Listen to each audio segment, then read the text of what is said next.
aller attaquer le peuple de Dieu pendant qu'on dort. Parce que c'est pendant qu'on dort qu'on se fait attaquer. Vous savez ça? Si tu pries, tu ne te feras pas attaquer.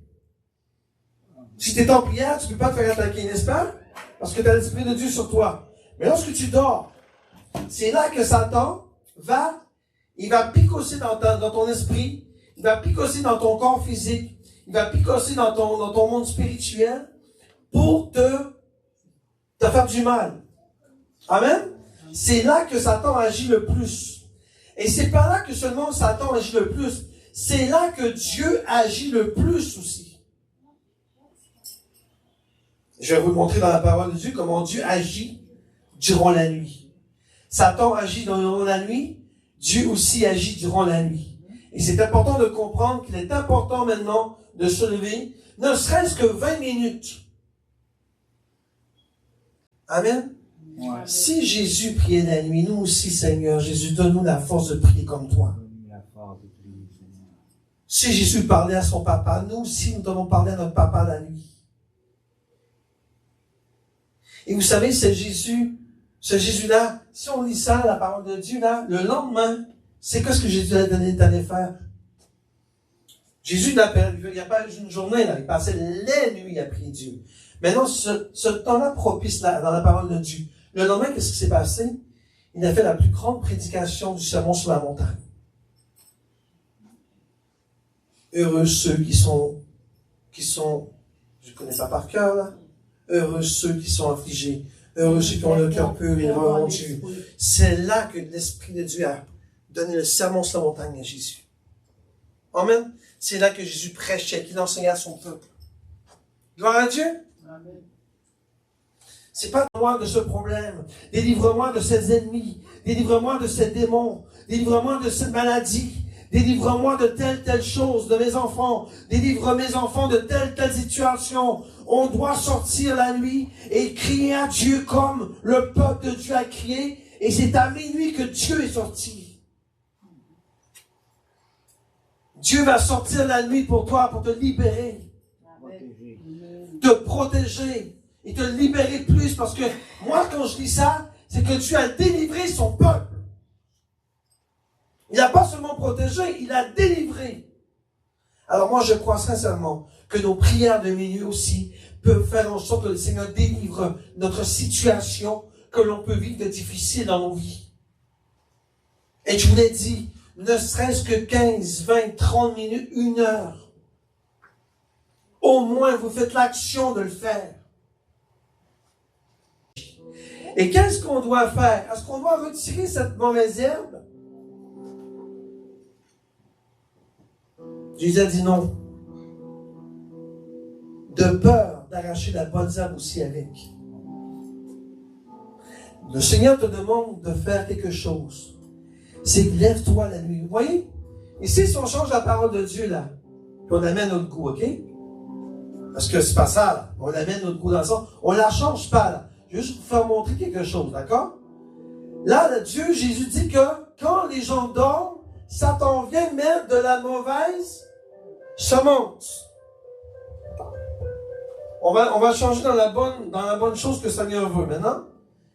Pendant que les gens prient à minuit, en minuit 3 heures, son ennemi ne vint pas. Pourquoi? On doit lever le drapeau de Jésus et dire, voici, je vais au combat. Peut-être que tes enfants iront mieux. Peut-être que la vie de tes enfants ira mieux. Peut-être que leur destinée aussi ira mieux. Peut-être que leur appel aussi ira mieux. Levons-nous comme une armée. Et levons-nous. Voyez? Voyez.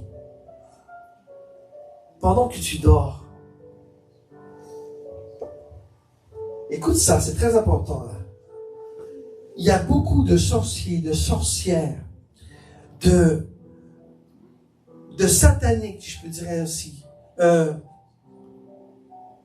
Des gens du monde des ténèbres, quoi. Tiens, on va tous les mettre dans le même paquet. Pendant que toi, tu dors, eux autres sont debout. Pourquoi le chrétien dort, puis les autres sont debout, en train de te lancer des flèches démoniaques, en train de dors pas? Tu dors, mais tu dors pas. Tu vois, tu es encore réveillé, mais tu dors, mais ton conscience, elle comprend tout, tu vois. Tu entends les autres parler, mais tu dors. Ça, c'est la première étape. Après ça, tu tombes dans le deuxième stade du sommeil. Là, tu dors plus profondément, mais pas complètement encore. Et le troisième stade, c'est que tu dors d'un sommeil approfondi.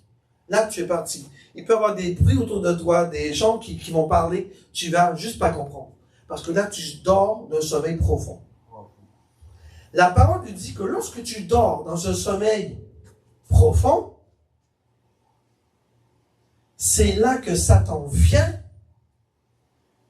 et va t'attaquer.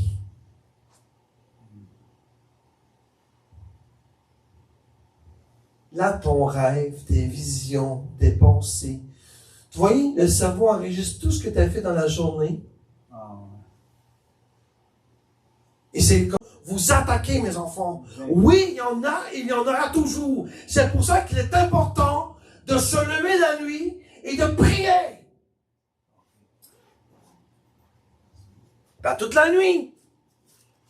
Mais la carte la plus importante, c'est en 10 minutes, 3 heures.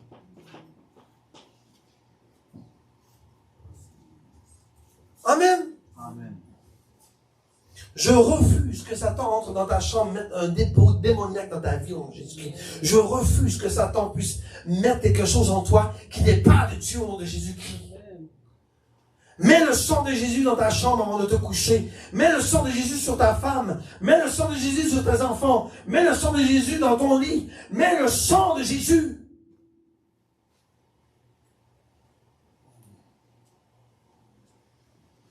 Priez à minuit. De ta famille, de ton mariage, de ton ministère, de ton pastorat, de ton appel au nom de Jésus. Et que tu sois libre. Amen. Au nom de Jésus-Christ. Amen. Allons chercher cette puissance de la prière de minuit. La prière, c'est bon. Deuxième. Mais elle, là, c'est la 9e. Elle est très importante. Vous voyez, on a vu la délivrance vendredi. La puissance de délivrance. N'est-ce pas? On vient de dire quoi, là? La prière de minuit va te délivrer. Et je le crois. Si Dieu l'a fait avec Paul et Silas, Dieu le peut faire dans tes enfants, Dieu le peut faire dans ta vie, Dieu le peut faire dans ton travail, Dieu le peut faire sur ta santé, Dieu le peut faire dans tes filles.